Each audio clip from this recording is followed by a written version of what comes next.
about 20 deltas in the world. The Niger Delta, I think, is the third most significant. At least in Africa, it is next to the Nile Delta in size and importance.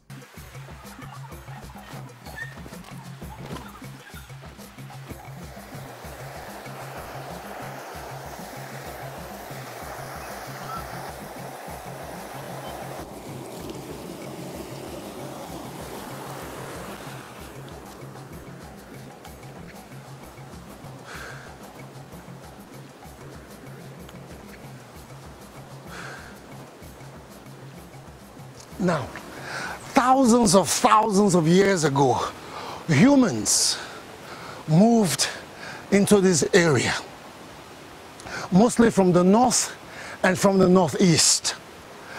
While most scientists have said that the earliest remains of man may have been found in Kenya and in South Africa, some are actually saying that the cradle of mankind may have just been here. However, what we do know is that the earlier settlers in the Delta were mostly fishermen and hunters, finding an abundance of fish in the creeks and in the rivers, wild animals for good hunting, and of course, fertile land for farming. People began to settle and form communities. Now, it is both fascinating and helpful to understand that the people of the Delta came from several different directions and brought with them different traditions, including languages and beliefs. Now, these languages and beliefs were presented as oral traditions through the mouths of storytellers.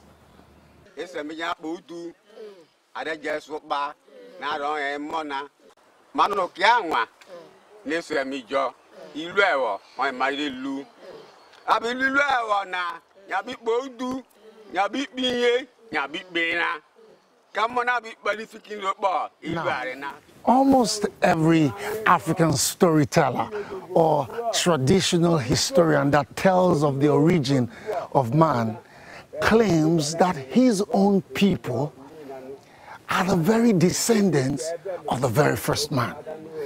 And to cap it off, they also add that their present homeland was and is the very cradle of mankind. The ancestor of the Agbo people is named Ogele. In some places he was called Oged. He is said to be a great-grandson of Jacob. He is said to have come from the direction of Egypt. Though the various people of Delta State maintain a cultural distinction clearly their own, obviously, much of their similarities stems from their common experience as settlers in the lands that they now occupy. As it happens, the Anyoma, the Isoko, the Urobo, the Ijo, and the Shakiri each trace all or part of their ancestry back to warriors and princes who a long time ago traveled southward, foraging through thick forest and finally crossing the rivers of the Delta, where they ultimately discovered new and ideal lands in which to settle and to trade. In Itanyoma's story, we are told of an Igbo ancestor who crossed to this side of the great river Niger to meet with strange people with customs and ways of life they were unaccustomed to. Due to the wisdom of the newcomers or a timely act of courage, sometimes the original inhabitants took the stranger from the east as their new king. The original founders, they came from Anambra. And the history of Ndibo is that they have no king. They are Republicans and Democrats. So when they settled here and as they were expanding, other immigrants came from Benin. Some of them who were sent on expeditions and who couldn't make it sought a place to settle and hide themselves. As in the story of the Anyoma people, the Shakiri kingdom was likewise founded in the middle of the 15th century by one Ginua, who with a large entourage headed south to the Sea Kingdom.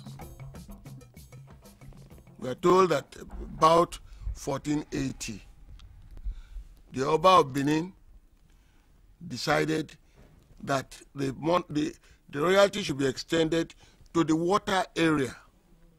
And so he prepared the son, the fourth son, who should have been he was the heir apparent there, prepared him to rule over the waters.